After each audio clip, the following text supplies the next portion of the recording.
Hello everyone, আসসালামু আলাইকুম সবাইকে। আমি পাপড়ি আপনাদের সাথে আছি। চলে আসলাম আবার একটা ব্লগ ভিডিও নিয়ে। আশা করি যে যেখান থেকে বসে আমার ভিডিওটা দেখতেছেন আপনারা অনেক অনেক ভালো আছেন। তো চলে যাচ্ছি রেডি হয়ে একটু বেড়াতে, সিএনজিতে বসে গেলাম।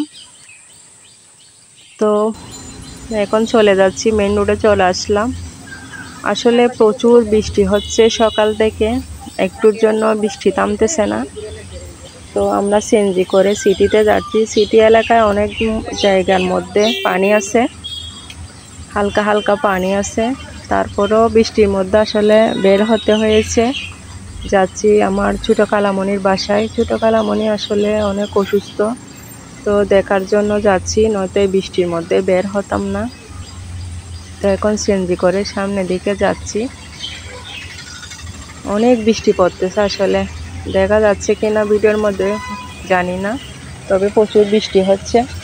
আর এই বৃষ্টির মধ্যে অনেক জ্যাম, রাস্তার মধ্যে বসে থাকতে থাকতে বিরক্ত লাগতেছে আসলে। তো বসে বসে ভাবলাম আমার ফ্রেন্ডদের সাথে শেয়ার করার জন্য সিএনজিতে বসে একটু ভিডিও নিই। তো আরও কিছুটা সময় লাগবে, আসলে দূর আছে। তো আমরা গাড়িতে বসে আছি, আমি একটু বসে বসে ভিডিও করতেছি। আসলে অনেক জ্যাম, এমনি তো জ্যাম থাকে সারা বছরই, তবে বৃষ্টির জন্য অনেক বেশি আজকে জ্যাম। তো গাড়ি একটু একটু করে যাচ্ছে সামনের দিকে।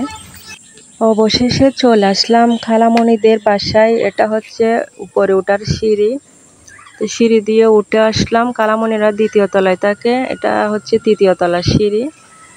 তো ওদের বিল্ডিং আসলে 3 তলা। তো সবগুলো আসলে ভাড়া দিয়ে দিচ্ছে, ওনারা এক ফ্লাইটে থাকে।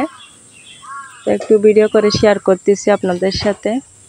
আসলে অনেকে জানে না আমার রিলেটিভের মধ্যে আমি ব্লগিং করি, তাই চুপি চুপি একটু ভিডিও করে নিচ্ছি আপনাদের জন্য যতটুকু পারতেছি। এটা হচ্ছে ওদের ড্রয়িং রুম।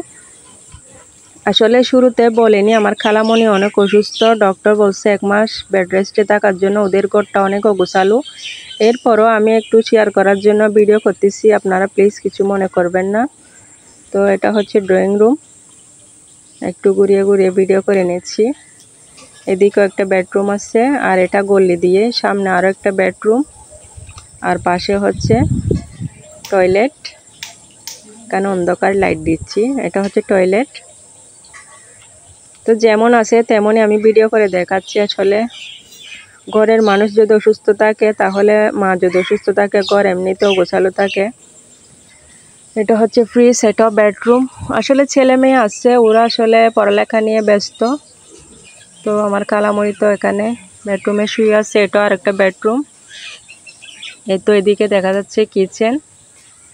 তো অনেক চা নাস্তা করলাম। আসলে খালাতো বোনেরা অনেক কিছু দিয়েছে, সেগুলো আসলে লজ্জা লাগছিল, সবাই ছিল ভিডিও করে শেয়ার করতে পারি নাই, দুঃখিত। তো চা নাস্তা করার পর এখানে ছাদে একটু হাঁটতে আসলাম। খালামণি মানে টুকটাক গাছ লাগাইছে এখানে, ছাদ বাগানের মতো সুন্দর লাগতেছে। আসলে ছাদে এরকম গাছ লাগালে আমার অনেক ভালো লাগে, তো ভিডিও করে আপনাদের সাথে শেয়ার করতেছি। তো আমার ভিডিওটা আজকে এতটুকু। আপনাদের যদি সামান্যটুকু ভালো লেগে থাকে, লাইক দিয়ে আমার সাথে থাকবেন।